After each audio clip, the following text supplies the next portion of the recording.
Hello नमस्कार आदाब सत श्री अकाल। मैं हूं आपका दोस्त आपका होस्ट शुभेंद्र सिंह चौहान। आप लोगों का स्वागत करता हूं सेशन के अंदर। तो दोस्तों, जैसा कि आप लोगों को पता होगा कि नासा ने हाल ही में अपना एक रोवर परसेवरेंस भेजा था मार्स पे। परसेवरेंस द्वारा एक इमेज अभी भेजी गई है जिसे देख के लोग चौंक गए, क्योंकि ये इमेज है मार्स के सनसेट की। मार्स में जब सनसेट हुआ तो आसमान नीला दिखाई दिया, जो धरती से काफी अलग है। क्योंकि जब मैं ये बोलूंगा तो मेरी बात आप फील कर पाओगे कि जब हमारे यहाँ पे सनसेट और सनराइज होता है तो आसमान लाल दिखाई पड़ता है, यानी कि सुबह और शाम के समय हमारे यहाँ पर आसमान लाल दिखाई देता है, वहीं मंगल यानी कि मार्स पे आसमान नीला दिखाई देता है। तो दोस्तों, हम लोग आज बात करने वाले हैं कि ये परसेवरेंस मार्स रोवर है क्या, उसकी खासियत क्या है। हम लोग ये भी बात करेंगे कि वो कौन सी चीज है जिसके जरिए आसमान का कलर डिटरमाइन होता है। हालांकि ये बात भी नोट करने वाली है कि ये पहली पिक्चर नहीं है जो मार्स के सनसेट को दर्शा रही है। 1975 के दौरान में भी विकिंग 1 करके एक मिशन ने ऐसी ही पिक्चर भेजी थी जहां पर मार्स के सनसेट को ब्लू कलर का दिखाया गया था। तो चलिए दोस्तों, इस सेशन को शुरू करते हैं। आप लोग मेरे साथ में एसआरसी 10 टेलीग्राम ग्रुप और पाथफाइंडर टेलीग्राम ग्रुप के ऊपर जुड़ सकते हो। क्लास की सारी अपडेट और पीडीएफ आपको यहां पर अवेलेबल हो जाती है। दोस्तों, इतना ही नहीं, रोज सुबह 8 बजे द हिंदू का एनालिसिस मेरे द्वारा लिया जाता है, आप वहां पर भी मेरे साथ में ज्वाइन हो सकते हो। सबसे पहले तो बात करते हैं परसेवरेंस है क्या। परसेवरेंस एक रोवर है जो कि नासा द्वारा भेजा गया था मार्स पे।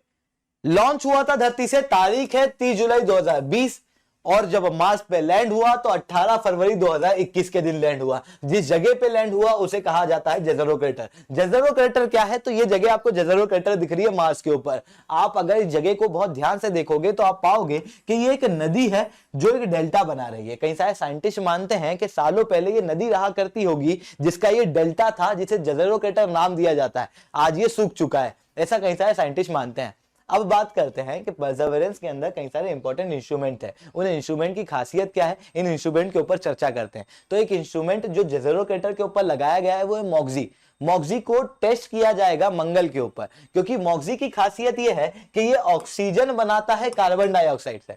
पर इसकी जरूरत क्या है, पहले ये समझो। आप देखोगे तो मंगल और धरती के एटमॉस्फेयर में बहुत अंतर है। आप देखोगे तो धरती के एटमॉस्फेयर में ऑक्सीजन और नाइट्रोजन की भारी मात्रा है, वहीं जब आप मंगल पे जाओगे तो आप पाओगे कि नाइट्रोजन तो केवल 1.9% है, आर्गन तो केवल 1.9% है, पर कार्बन डाइऑक्साइड 96% है। मतलब मंगल यानी कि मार्स का एटमॉस्फेयर में कार्बन डाइऑक्साइड भारी मात्रा में प्रेजेंट है। अगर हम लोग इस कार्बन डाइऑक्साइड को ऑक्सीजन में कन्वर्ट कर लें तो हमारे धरती से गए हुए इंसान यानी कि हमारे एस्ट्रोनॉट मार्स पे ज्यादा समय तक रह पाएंगे।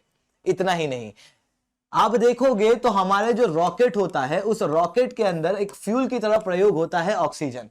अगर कार्बन डाइऑक्साइड से ऑक्सीजन बन पाता है तो हमारे रॉकेट फ्यूल में भी यह ऑक्सीजन काम आएगा। मतलब वो रॉकेट जो मंगल के ऊपर जाएंगे वो वहां पर ही ऑक्सीजन से रॉकेट फ्यूल बनाएंगे और धरती पर आ पाएंगे। इस कारण से मॉक्सी एक बहुत इंपॉर्टेंट इंस्ट्रूमेंट है जिसका टेस्ट अभी परसेवरेंस द्वारा किया जाएगा। इतना ही नहीं, इसके अंदर कुछ और इंटरेस्टिंग इंस्ट्रूमेंट जो है वो परसेवरेंस के अंदर लगाए गए हैं, जैसे कि रडार इमेजर फॉर मार्स सब सरफेस एक्सपेरिमेंट रिम्फेक्स। रिम्फेक्स क्या करता है? मार्स की हाई रिजोल्यूशन मैपिंग करता है। इतना ही नहीं, वहां पर प्रीवियस में एंशिएंट में कोई वाटर की अवेलेबिलिटी है या नहीं थी या नहीं, उस चीज को चेक किया जाता है इस मैप के जरिए। इतना ही नहीं, इसके अंदर एक मार्स का हेलीकॉप्टर भेजा गया है। मार्स हेलीकॉप्टर आप देखोगे तो एक छोटा सा ड्रोन है। क्यों भेजा है? मैंने बताया कि धरती के एटमॉस्फेयर से मार्स का एटमॉस्फेयर बहुत अलग है, इवन वो बहुत पतला भी है। मंगल का एटमॉस्फेयर धरती के मुकाबले बहुत पतला है। ऐसे पतले एटमॉस्फेयर को जब आप देखोगे तो सीधी सी बात है उस एटमॉस्फेयर की डेंसिटी भी कम होगी। उस एटमॉस्फेयर की क्योंकि डेंसिटी कम है तो कम डेंसिटी वाले एटमॉस्फेयर में क्या हेलीकॉप्टर उड़ाया जा सकता है? अगर उड़ाया जा सकता है तो कितनी हाइट तक वो हेलीकॉप्टर जाएगा? उस चीज के लिए इस परसेवरेंस के अंदर एक मार्स हेलीकॉप्टर भेजा गया था। इतना ही नहीं, मार्स KM-Z भेजा था। ये मार्स KM-Z एक एडवांस कैमरा सिस्टम है और इसी के जरिए जो सनसेट की इमेज है वो ली गई है। इसके अलावा एक सुपर कैमरा है। सुपर कैमरा क्या करता है? सुपर कैमरा किसी दूर पड़े पत्थर की इमेज लेता है और इमेज लेने के बाद में उसके केमिकल कंपोजिशन का एनालिसिस दे देता है, जिससे हमको पता लग जाता है कि मार्स के ऊपर पड़े पत्थर के अंदर क्या केमिकल कंपोजिशन है। इसके साथ में इन्वायरमेंट को चेक करने के लिए मार्स इन्वायरमेंट डायनेमिक एनालाइजर मेडा इसके अंदर लगाया गया है। मेडा की क्या खासियत है? मेडा की खासियत यह है कि ये एक सेंसर है जो क्या करता है क्लाइमेट में नमी कितनी है, ह्यूमिडिटी कितनी है, तापमान कितना है, हवा कितनी तेजी से चल रही है और हवा की डायरेक्शन क्या है, मतलब उसके एटमॉस्फेयर के बारे में सब कुछ बता देता है। इवन डस्ट साइज कितनी है वो भी यहां पर चेक किया जा सकता है मेडा के जरिए। मतलब मार्स की एक कंप्लीट जानकारी भेजने के लिए, पता करने के लिए ये रोवर भेजा गया है, जिस रोवर का नाम है परसेवरेंस। इसी परसेवरेंस ने हाल ही में एक इमेज भेजी जिसके अंदर मार्स का सनसेट ब्लू दिखाई दिया। तो चलिए अब समझते हैं कि मार्स ये सनसेट के अंदर आसमान का कलर कैसे बदलता है। तो चलिए दोस्तों इसके ऊपर डिस्कस करते हैं, पर उसके पहले अगर आप SRC10 टेलीग्राम ग्रुप चाहे तो ज्वाइन कर सकते हैं। क्लास की सारी अपडेट और PDF आपको वहां पर मिल जाएगी। अनअकैडमी के ऊपर आपको सब्सक्रिप्शन लेना है तो आप कोड यूज कर सकते हैं SRC10। काफी ल्यूक्रेटिव ऑफर अभी चल रहे हैं। जैसे कि आप देखोगे तो अगर आप सब्सक्रिप्शन लेते हो आइकनिक का, तो आइकनिक के सब्सक्रिप्शन लेने के साथ में आपको ऑप्शनल अभी फ्री मिलेगा। इतना ही नहीं, अगर आप सब्सक्रिप्शन लेते हो तो 35% का डिस्काउंट अभी आपको मिल रहा है कॉम्बो के सब्सक्रिप्शन पे, यानी कि GS और ऑप्शनल दोनों के। और अभी आप सब्सक्रिप्शन लेते हो तो 3 महीने का आपको एक्सटेंशन भी मिलेगा किसी भी सब्सक्रिप्शन पे जो 1 साल से ज्यादा का है। ठीक है दोस्तों, अब समझते हैं कि भैया धरती और मार्स के सनसेट में क्या अंतर है। तो एक आपको उल्टा सा नेचर दिखाई देगा। धरती का कलर है नीला, ठीक है, धरती का कलर है नीला, तो धरती में दिन के समय आसमान नीला दिखाई देता है, वहीं शाम के समय आसमान कुछ लाल दिखाई पड़ता है। वहीं मार्स का जो कलर है वो लाल है। दिन में आपको मार्स का आसमान लाल दिखाई पड़ता है और रात में आसमान, शाम के समय पे जब सनसेट होता है उस समय पे आसमान आपको नीला दिखाई देता है। वैसे ही सनराइज के समय भी होता है। क्या है साहब अंतर? तो पहले समझो कि धरती के ऊपर ये कलर कैसे दिखाई पड़ते हैं आसमान के। तो देखो भाई साहब, बात ऐसी है कि एक सूरज दादा है, हमको जो भी दिखाई पड़ता है इनकी रोशनी के कारण दिखाई पड़ता है। सूरज की रोशनी जब धरती पे आती है तो उस सूरज की रोशनी में 7 अलग अलग कलर रहते हैं। आप ये बात मेरी फील कर पाओगे कि हाँ, रेनबो भी हमको 7 रंग का दिखता है, बचपन में हम लोगों ने पढ़ा था। तो 7 रंग जो है वो धरती की तरफ आते हैं। अब जब धरती की तरफ आते हैं तो बीच में पड़ता है धरती का एटमॉस्फेयर। जब धरती का एटमॉस्फेयर बीच में पड़ता है तो इस एटमॉस्फेयर क्या है, ये एटमॉस्फेयर मिक्सचर ऑफ गैसेस है, जहां पर भारी मात्रा में नाइट्रोजन और ऑक्सीजन के पार्टिकल हैं। अब क्या होता है कि ये नाइट्रोजन और ऑक्सीजन के पार्टिकल से सूरज की किरणें टकराती है और ये स्कैटर हो जाती है, बिखरती है। मतलब सूरज के जो 7 रंग है वो बिखरने की कोशिश करते हैं, बट आप पाओगे कि 7 रंगों का अपना अपना अलग अलग कैरेक्टर है। ये अपने आप में सारे अलग हैं। जितना ज्यादा आप वेवलेंथ को बढ़ाओगे उतनी स्कैटरिंग कम होती चली जाएगी। वेवलेंथ कम, स्कैटरिंग ज्यादा, वेवलेंथ ज्यादा, स्कैटरिंग कम। वेवलेंथ ज्यादा होती है लाल कलर की, तो इसकी स्कैटरिंग कम होती है, ये कम बिखरता है। नीला कलर जो है वो ज्यादा बिखरता है। इवन वॉयलेट कलर और भी ज्यादा बिखरता है।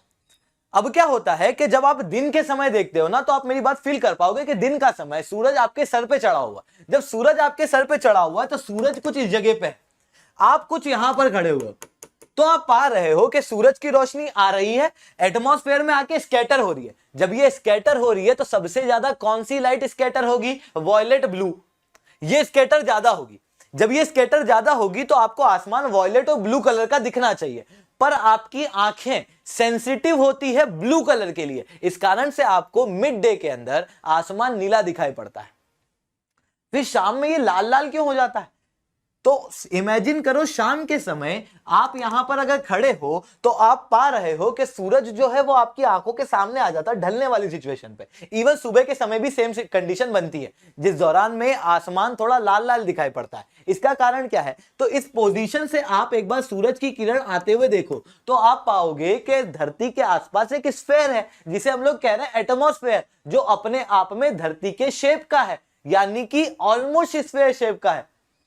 अब क्या होता है कि जब सूरज की किरण यहां से आ रही है तो आप ये देख पा रहे हो कि मिड डे के समय, दिन के समय पे ये किरण, सूरज की किरण एटमॉस्फेयर में कम समय तक थी, क्योंकि यहां पर एटमॉस्फेयर किरणों को छोटा दिखता था। पर यहां से जब आ रही है तो ये डिस्टेंस बढ़ चुका है, मतलब ज्यादा समय तक सूरज की किरणें एटमॉस्फेयर में है, मतलब ज्यादा समय तक ये किरणें स्कैटर हो रही है। इस स्कैटरिंग के अंदर सबसे ज्यादा स्कैटरिंग हो रही है ब्लू कलर की।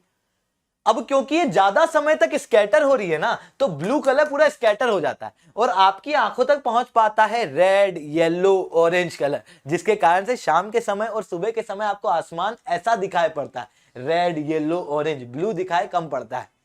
वहीं अगर मैं मंगल की बात करूं तो चलिए दोस्तों मंगल की बात करते हैं। अगर आप मंगल में पहुंचेंगे तो मंगल में सिचुएशन थोड़ी बदल जाती है। क्योंकि मैंने बताया कि मंगल का एटमॉस्फेयर बहुत पतला है। थोड़ी समय के लिए इसको धरती इमेजिन मत करना, इसको मंगल ही इमेजिन कर लो, मार्स ही इमेजिन कर लो। अब होता क्या है कि मार्स का एटमॉस्फेयर पतला है, तो वहां पर लाइट दिन के समय पे बहुत स्कैटर नहीं होती। पर होता यह है कि मार्स अगर आप देखोगे ना, तो ये सूखी जमीन है, बंजर जमीन है, पत्थर है, यहाँ पर बड़े बड़े रेगिस्तान टाइप से आप सिचुएशन को समझ सकते हो, बड़ी बड़ी चट्टाने हैं। अब जब यहाँ पर चट्टाने हैं, पानी की अवेलेबिलिटी बहुत कम है, तो आप पाओगे कि यहाँ पर धूल बहुत ज्यादा है, डस्ट बहुत ज्यादा है। ये जो डस्ट है वो डस्ट हवा के साथ में एटमॉस्फेयर में बहेगी। अब ये डस्ट जो है वो हवा में बह रही है, तो आप क्या पा रहे हो कि एटमॉस्फेयर के अंदर डस्ट की एक भारी मात्रा है। और मंगल का जो एटमॉस्फेयर है वो लाल कलर का दिखाई देता है। क्यों? क्योंकि ये जो डस्ट का कलर है ये लाल है। क्यों लाल है? क्योंकि यहाँ का जो पत्थर है उसके अंदर आयरन की मात्रा ज्यादा है, और क्योंकि आयरन की मात्रा ज्यादा है इस कारण से पत्थर लाल है, पत्थर से बनने वाली धूल लाल है। वही धूल आसमान में उड़ेगी तो वो एटमॉस्फेयर को भी लाल करेगी। इस कारण से दिन में आपको आसमान यहाँ लाल दिखाई पड़ेगा। वही शाम को ये नीला क्यों दिखाई पड़ रहा है, या फिर सुबह जब सनराइज हो रहा है, शाम को सनसेट हो रहा है, उस दौरान में नीला दिखाई पड़ता है? क्यों? क्योंकि शाम तक आते आते ये एरिया बढ़ जाता है, मतलब सूरज वहीं आ गया है, और वो अब मार्स के एटमॉस्फेयर में ज्यादा समय तक ट्रेवल कर रहा है। ज्यादा समय तक जब ट्रेवल कर रहा है तो ब्लू लाइट स्कैटर हो पा रही है, ब्लू लाइट स्कैटर हो पा रही है, और ब्लू लाइट यहां से अंदर आ पा रही है। इवन जो रेड लाइट वगैरह होती है ना, वो रेड लाइट ज्यादा मार्स के अंदर आ ही नहीं पाती है, मार्स के एटमॉस्फेयर को क्रॉस नहीं कर पाती, वो डस्ट वगैरह के कारण, क्योंकि मार्स का एटमॉस्फेरिक कंपोजिशन धरती से अलग है। मार्स के अंदर कार्बन डाइऑक्साइड ज्यादा है, जिसके कारण से नीली लाइट जो है वो आंखों तक पहुंच पाती है। इवन स्कैटरिंग भी नीली लाइट की होती है और वो आंखों में पड़ती है, जिसके कारण से मंगल पर जो शाम होती है और सुबह होती है वो कुछ नीले कलर की दिखाई देती है। इतनी बात समझ में आई। हालांकि इसके अंदर रेले स्कैटरिंग और मी स्कैटरिंग से भी इस चीज को समझ सकते थे, बट वो काफी ज्यादा कॉम्प्लेक्स हो जाता, हम लोग कुछ साधारण शब्दों में चीजों को समझने की कोशिश कर रहे थे।